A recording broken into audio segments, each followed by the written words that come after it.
So he will always be there.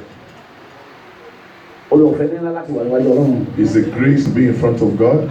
It's not that we are clean or we are more appropriate than this. He has given us the grace to be in front of Him. Most importantly, this glorious day. I'm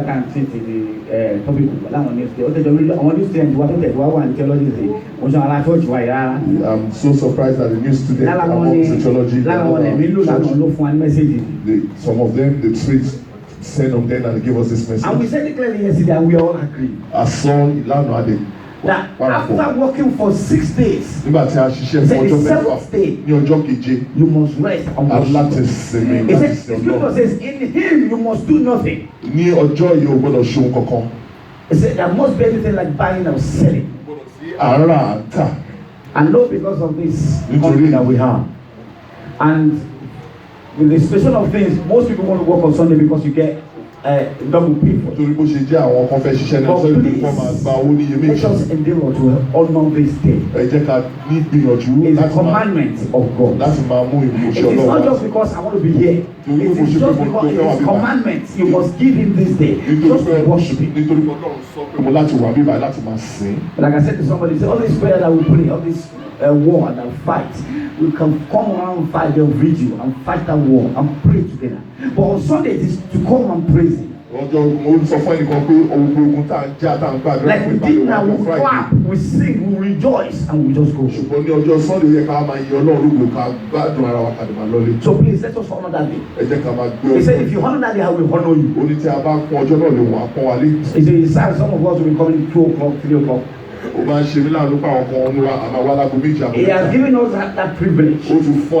Like we said yesterday, to some of the Jews, they look at it, their Sabbath day is Saturday, not Sunday. And he agreed with them. And we agreed that our Sabbath day is Sunday. And we said, and I agree with God that by 12 o'clock we will start the service. So let us endeavor to meet up with that time. It only shows that you honor God. It only shows that you respect Him. It only shows that you're waiting unto the Lord to receive something. Like I said one time when I went to court, I was opportune to be in a court when the judge was sitting down and the lawyer from the home office walked in a minute late. Do you know what the judge said? He said, "You are coming to my court late, and I'm here waiting for you."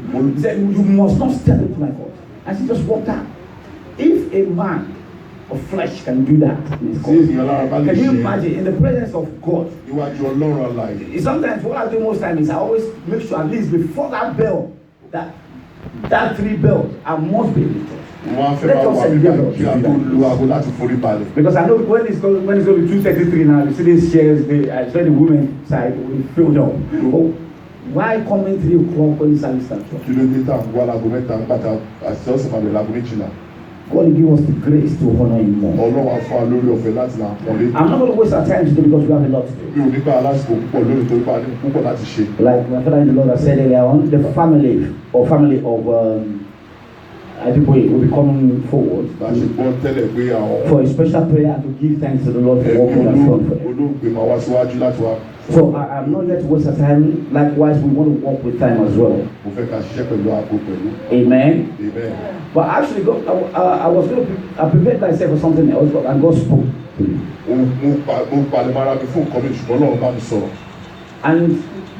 And this message, I don't know what this message is meant for.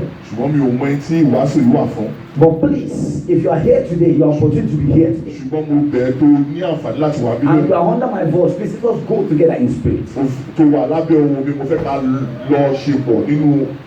Maybe this we say is soul. Do you know what the thing is? War against error. You can write it down. War against error. Àṣìṣe, God bless you, brother. Àṣìṣe.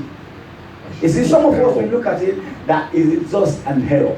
Oh, I've done something. Oh, this is just an error. There are something that will happen to you that you will look at the end of the day that you cannot correct again. But I tell you, this will go with you throughout your lifetime. And each time you remember that day, you will want to say that why this happened. Why did this happen to me?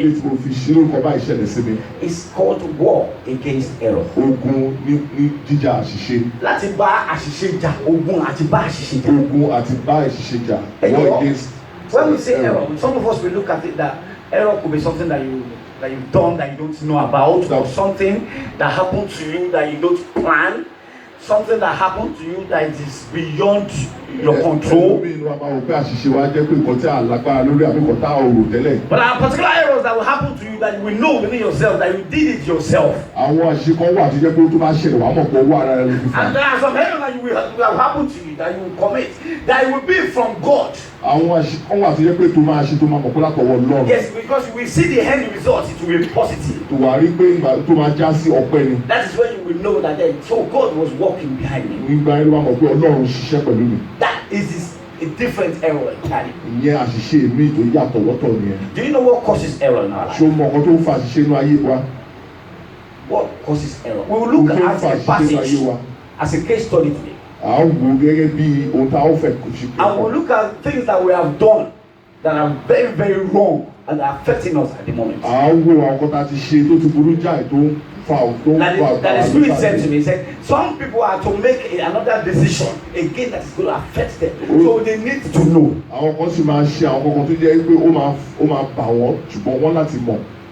And where can we commit error? Let me start with that.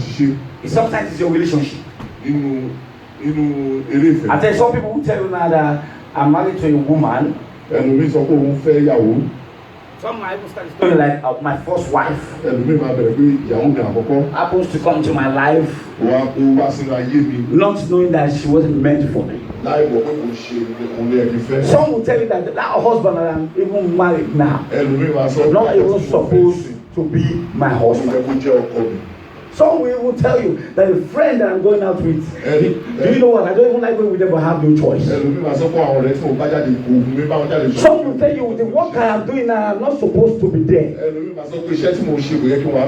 But why are you still there?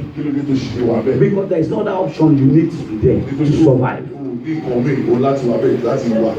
Error. A wrong decision will give you a complete error. And do you know what error will lead to?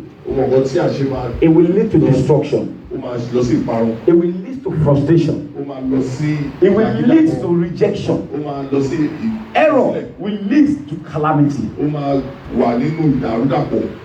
Error will lead to calamity. Let me take you to the scripture. Then we'll now look at it as a case study. Then we'll see what happened in the scripture. Our lesson today, 1 Samuel 13 from verse 1. 1 Samuel 13. 1 Samuel. Yes. Come on. Yes. Yes.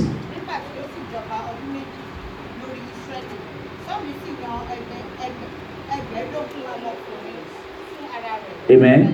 One can do my phone. Because people waste time like that. So I want to tell you the story in that scripture. So please go with me. Open your Bible. Let us go together. I want you to open your. Saul was choosing. Do you know Saul happens to be the first king in Israel? Then after the journey, Joshua taking them through that journey, winning wars, and after the end, then people govern them happens to be who? Judges. After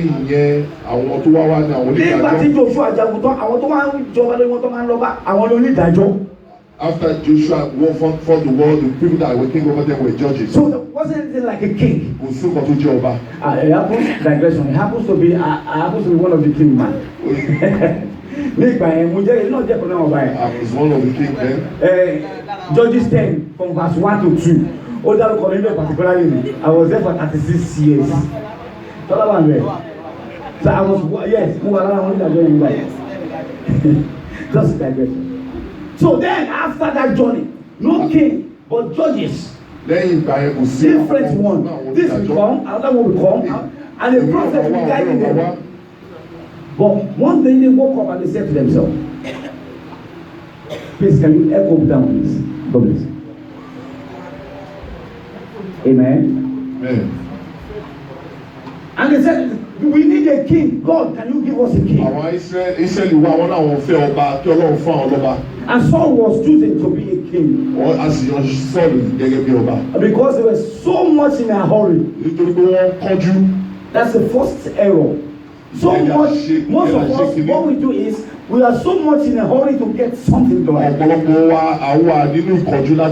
are so much in a hurry to get a status. We are so much in a hurry to get married. We are so much in a hurry to go to Nigeria.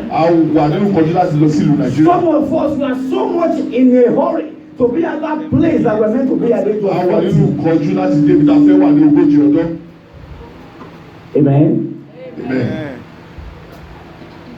And they said, well, give us a king.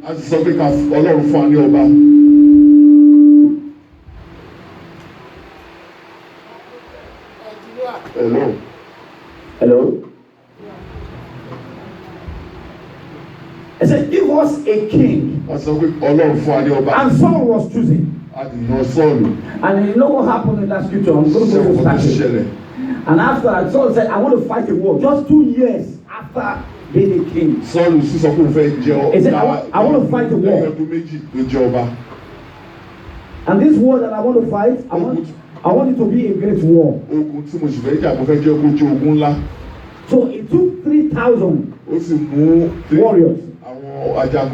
And he said, I'm going to fight war with these 3,000. And he said, my son, you stand at the border. I will be here with 2,000 soldiers. And do you know the second error they did again? Saul was told not to go to war without giving a sacrifice unto God. Then in Israel, before you go to war, you must give a sacrifice unto God. So God can go with you to fight that war. But Saul, being a very young man that wants to fight a war, he refused to listen to the voice of the Lord. So he went ahead for this war. So at that point when he got there, he won the first battle. And he was shouting, tell the Jews, tell everybody that I've won this war. And the Philistines gathered themselves together and said, this man cannot go scot-free. So they gave him thousands.